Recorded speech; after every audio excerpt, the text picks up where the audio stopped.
जिसे इमाम हुसैन अलैहिस्सलाम ने खत में लिख कर के आज़ाद किया कि ऐ नबी, आज तुम्हारा आका जो है नज़र आदम में गिरा है, क्या तुम उनकी मदद को नहीं आओगे? ये खत आज भी जो करबला में जो जाते हैं वो देखें, किसी किताब का हवाला नहीं है, मौला सबको करबला बुलाए, जो गए हैं उनको बार बार बुलाए, जो नहीं गए हैं उनको फिर बुलाए, अपने दर की जो है चौखट की ज़ियारत कराए। इसलिए कि जो करबला में जब जाएंगे तो जनाब हबीब इब्न मज़ाहिर की कब्र पर वो खत ये लिखे हुए हैं जो इमाम हुसैन अलैहिस्सलाम ने लिखा था।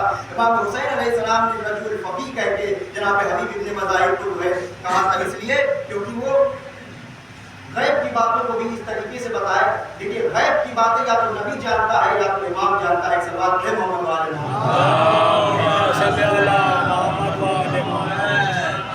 हबीब इब्न मज़ाहिर का वो वाक़या, जब मदीने में हबीब इब्न मज़ाहिर, कूफे में हबीब इब्न मज़ाहिर है और घोड़े से गुजर रहे हैं, तो एक तरफ से जो है मिसम तम्मार का गुजर होता है। जब दोनों आमने सामने आते हैं तो एक मर्तबा जनाब हबीब इब्न मज़ाहिर कहते हैं जनाब मिसम को, मेरा सलाम हो उस पर जिसके घुंघराले बाल है और अनकरीब उसे उनके मौला इमाम अली अलैहिस्सलाम की इश्क में उसे तार पे चढ़ाया जाएगा और सूली पे लटकाया जाएगा और ज़बान को कलम कर दिया जाएगा, ज़बान को काट दिया जाएगा।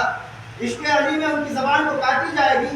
ये देख करके कुछ बनी असद के जो बैठक थी वहाँ पे लोग बुजुर्ग बैठे हुए थे, ये देख रहे थे कि आखिर ये बात क्या कर रहे हैं, आखिर गुफ्तगू क्या हो रही है।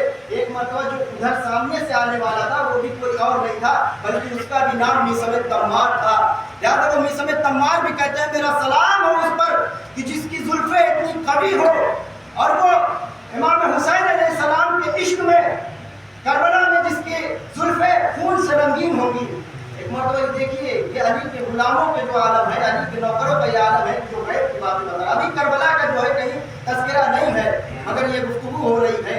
एक मरतबा जब उनको गुजर गए इधर एक दूसरे को क्रॉस करके, जब वो चले गए और वो चले गए, दोनों अपने अपने रास्ते पे हो गए। एक मरतबा जो बनी असद के बुजुर्ग बैठे हुए थे वो कानों को पकड़ करके कहते हैं अस्तगफिरुल्लाह, ये कैसी बातें कर रहे हैं, एक दूसरे को जो है ये शहादत की खबर बता रहे हैं। जनाब मिसम ने ये भी कहा था कि और उसके सर को, तुम्हारे सर को जो है कूफे के गलियों में बाजारों में नेज़ों पे घुमाया जाएगा।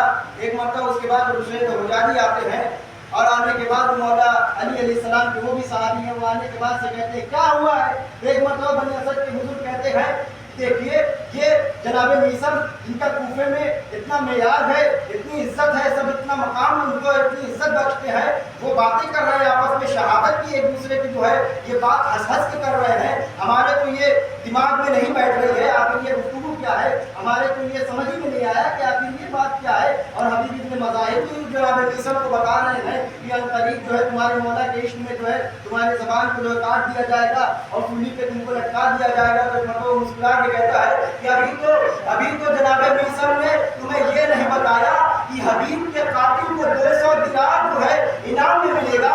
ये बात तो उसने छोड़ दी। मतलब उसने देखा कि ये भी बता रहे हैं, ये भी गैब की बात है। जब अली के दर के नौकरों का ये आलम है, जरा सोचिए, अरे उनके दर के जानवर जो है, उनके जानवर जो गैब की बातें जानते हैं। एक मरतबा जब मक्के से मदीने जब हिजरत करके रसूल खुदा आते हैं, आने के बाद से सभी इंतजार में थे जिसके घर जो है आज हमारे घर जो है रसूल खुदा जो है दावत पर आएंगे, हमारे दहलीज पे रुकेंगे, हमारे हालात गुजारेंगे। एक मतलब रसूल खुदा ने अपनी नाकी की जो है अपनी ऊँटनी की म्यार को छोड़ दिए, कहा जहाँ जाएगी जिस दहलीज पे ये रुक जाएगी मैं उस दर का मेहमान रहूँगा। वो जाती है और जाने के बाद से पूरे कहीं नहीं रुकती है। कहाँ रुकती है? जनाब अय्यूब अंसारी के घर पर रुकती है और रसूल खुदा वहाँ मेहमान होते हैं। अब तो मुझे कहने दीजिए कि या तो फिर रसूल खुदा भी गैब की बातें जानते थे या फिर रसूल खुदा की जो ऊँटनी थी, जो उनकी सवारी थी, वो भी गैब की बातें जानती। कहा नहीं, कहा इसलिए नहीं जानती थी। कहा क्यों? कहा इसलिए क्योंकि ये नहीं जानती थी ये इसके गैब का इल्म कहाँ से आया। मैं बताता हूँ इसको, जो गैब का इल्म जो पता चला, ये इल्म कहाँ से मिला। जब रसूल खुदा जब इसकी पुष्ट पे सवार होते थे तो ये ना देखिए कि किस पे सवार थे, बल्कि ये देखिए उस जानवर पर, उस ऊँटनी पर रसूल खुदा तो सवार थे ही थे, उस पर खुदा की नबूवत भी सवार थी। जिस पर खुदा की नबूवत सवार हो जाए उस जानवर का ये आलम है, उसे गैब की बातें जान ली जाती है, उसे गैब की बातों का इल्म हो जाते हैं। अब मुझे ये कहने दीजिए कि जिस पर नबूवत सवार हो जाए वो जानवर का ये मर्तबा है, तो जिस